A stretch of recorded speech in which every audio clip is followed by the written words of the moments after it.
Patriot Connection. Esta Christian Scorecard. Vande Mataram. Vande Mataram. North Sudan के पर अलग अलग मुख्यमंत्री साहब चाय सकते हो। North Sudan के पर अलग अलग मुख्यमंत्री साहब चाय सकते हो। सब तुम्हें जीते होंगे। सब तुम्हें जीते होंगे। वंदे मातरम। वंदे मातरम। পারছে না মমতা ব্যানার্জি তোমার কলকাতায় ওই কলকাতায় বসে যে বাচ্চা নিখোঁজ এখন পর্যন্ত বাচ্চাটা আমাদের পাওয়া যায়নি তার মায়ের পদে পদে কান্না করে বেড়াচ্ছে মা কান্না করতে করতে কলকাতায় চলে গেছে কিন্তু বাচ্চার কোনো আশ্বাস দিতে পারছেন না মমতা ব্যানার্জি তার পুলিশ কি করছে আমি পুলিশকে রাখতে কোন প্রশ্ন যে আপনার পুলিশ কি করছে জবাব দিচ্ছে না সাইন্স দাদা কিন্তু কেন কেন কেন কিছু জবাব দিচ্ছে না আমি এটাই বলবো যে মমতা ব্যানার্জি আপনি যদি না পারেন তাহলে পদত্যাগ করেন আপনি যদি না চালাতে পারেন মানে কারণ এই যে কান্না আজকে নয় আগামী 26 বিধানসভা ইলেকশনে মানুষকে বুঝিয়ে দিবে মমতার নবান্ন সিটকে এলিয়ে দিবে আমি এটা বলে দিব যে আগামী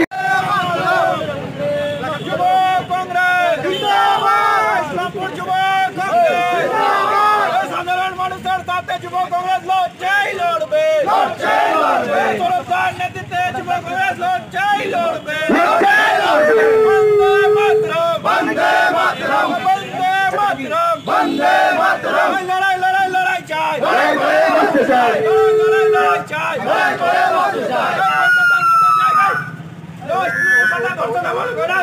পুলিশ মন্ত্রী জবাব দাও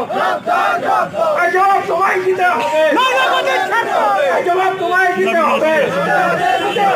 মানুষ মারা সরকার ধর্ষণকারী সরকার সিন্ডিকেটের সরকার বলছি আপনারা এখানে আজকে থানার সামনে বিক্ষোভ প্রদর্শন করলেন এবং থানাতে ঢুকে কথা বলেন কি জানালো সেখান থেকে আমরা আইসি সাহেবের কাছে আমরা লিখিত আকারে ডেপুটেশন দিলাম যে ল কলেজের ঘটনা আইন শৃঙ্খলা যেভাবে ভেঙে পড়েছে আজকে ছাত্রছাত্রীরা লয়ের ছাত্রছাত্রীরা যদি নিরাপদ না হয়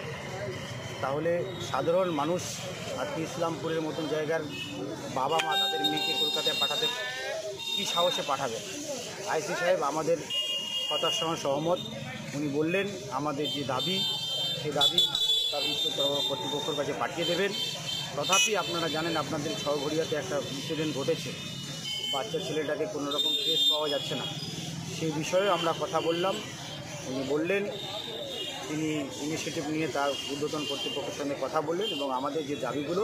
তিনি গুরুত্ব সহকারে দেখবেন এবং উপরে কথা বলবেন এই বিষয়টা তিনি জানান আপনার নামও পরিচয় সৌরভ প্রসাদ আমি যুব কংগ্রেসের লিডারশিপ কমিটির সদস্য ছিলেন থানায় প্রথমে আপনাদের একটা যুব কংগ্রেসের পক্ষ থেকে একটা বৈঠক রাখা হয়েছিল এবং তারপরে আপনার মিছিল করে থানা ঘেরাও কর্মসূচি কী বিষয় রয়েছে কী কারণ আজকে আমাদের প্রদেশ কংগ্রেসের নেতা সৌরভ প্রসাদের নেতৃত্বে আমরা আজকে থানায় বিক্ষোভ দেখালাম আমাদের পশ্চিমবঙ্গে একটা খুবই ধিক্কারজনক ঘটনা ঘটেছে একটা আইনের ছাত্রীর ধর্ষণ হয়েছে সেই ধর্ষিতা ছাত্রীকে যে ধর্ষণ করেছে সে হচ্ছে তৃণমূলের একটা ছাত্র নেতা আসলে সাধারণ মানুষের মধ্যে যে পুলিশের ভয় সেটা পুরোপুরি শেষ হয়ে গেছে থানাগুলো এখন তৃণমূল কংগ্রেসের পার্টি অফিসে পরিণত হয়েছে বলে মানুষ আর ভয় পাচ্ছে না থানাকে এবং তৃণমূলের নেতারা বিশেষ করে যেখানে পাচ্ছে ধর্ষণ খুনে লিপ্ত হচ্ছে শুধু থানায় তৃণমূল পার্টির পতাকা লাগানো বাকি আছে বাকি আর কিছু নেই তৃণমূলের যারা নেতা তারা থানাকে দায়িত্ব দিয়েছে তাদের পার্টির কাজ এখন থানা চালাচ্ছে থানার ভয় আর পার্টির নেতাদের নেই বলে তারা যেখানে সেখানে খুন ধর্ষণ করে বেড়াচ্ছে সেই কারণে আমরা আজকে বিক্ষোভ প্রদর্শন করি এবং থানার মারফতে আইসির মারফতে আমরা মুখ্যমন্ত্রী এবং পুলিশ মন্ত্রীকে জানাই যে এইরকম ধিক্কারজনক ঘটনা যদি পশ্চিমবঙ্গে বন্ধ না হয় তাহলে কংগ্রেস বৃহত্তর আন্দোলন করবে বিষয়টা আপনারা দেখতেই পেয়েছেন কিছুদিন আগে আরজিকরের মতো একটা ভয়াবহ ঘটনা হয়েছিল আমরা ওখান থেকেই বুঝে নিয়েছিলাম যে আরজিকরের ঘটনার মতো যদি ঘটনায় কোনো রকমের আমরা ফল না দেখতে পাই দোষীদেরকে শাস্তি না দেওয়া হতে পারে তো আমরা বুঝে নিয়েছিলাম যে এরপরে দিনের পর দিন যে আমাদের রাজ্যের অবস্থা ওটা প্রতিনিয়ত আরও ধ্বংসের দিকে চলে যাবে ওরই একটা এক্সাম্পল এই যে ল কলেজের ঘটনা ওই ঘটনার সাথে আপনারা দেখছেন যে টিএমসির নেতাই ইনভলভ তো আমার যেটা ভয় লাগছে আগামী দিনে আমরা মনে হচ্ছে না যে সাধারণ মানুষ থেকে মেয়েরা রাস্তায়ও সুরক্ষিত আছে এই পশ্চিমবঙ্গে তো এর চেয়ে জঘন্য বিষয় আর কিছু হতে পারে না জনসাধারণ থেকে সবাইকে এটাই বলবো যে আপনারা এর বিরুদ্ধে আওয়াজ তুলুন, কেননা যেই অবস্থায় আমরা যেদিকে এই রাজ্যটা যাচ্ছে খুবই ভয়ানক পরিস্থিতি। মা থেকে নিয়ে বোন, বোন থেকে নিয়ে ছোটো বাচ্চা, রাস্তায় কেউ সুরক্ষিত নেই এই টিএমসির গুন্ডাদের দ্বারা, টিএমসির পোষা এই পুলিশেরও দ্বারা। কেননা পুলিশ কোনো রকমের পুলিশের যে একটা মানুষের যে দোষীদের মধ্যে একটা ভয় থাকবে, ওই ভয়টা আমরা দেখতে পাচ্ছি না, কারণ ওরাও বুঝে গেছে যে পুলিশ দলদাসে পরিণত হয়ে গেছে। তাই আজকে আমরা যুব কংগ্রেসের সৌরভদার নেতৃত্বে আমাদের যে ইসলামপুরের যে সংগঠন রয়েছে টাউন কংগ্রেস দপ্তরে সবাই মিলে আজকে আমরা এখানে বিক্ষোভ অবস্থান করি এবং এর সাথে সাথে আইসি সাহেবের সাথে কথা বলি এবং ওনার থেকে যা জানতে পারি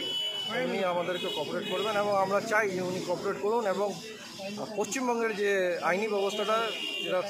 খুবই তাড়াতাড়ি ভালো হয়ে আসুক, নাহলে আমরা এর থেকে বৃহত্তর আন্দোলনে যাব।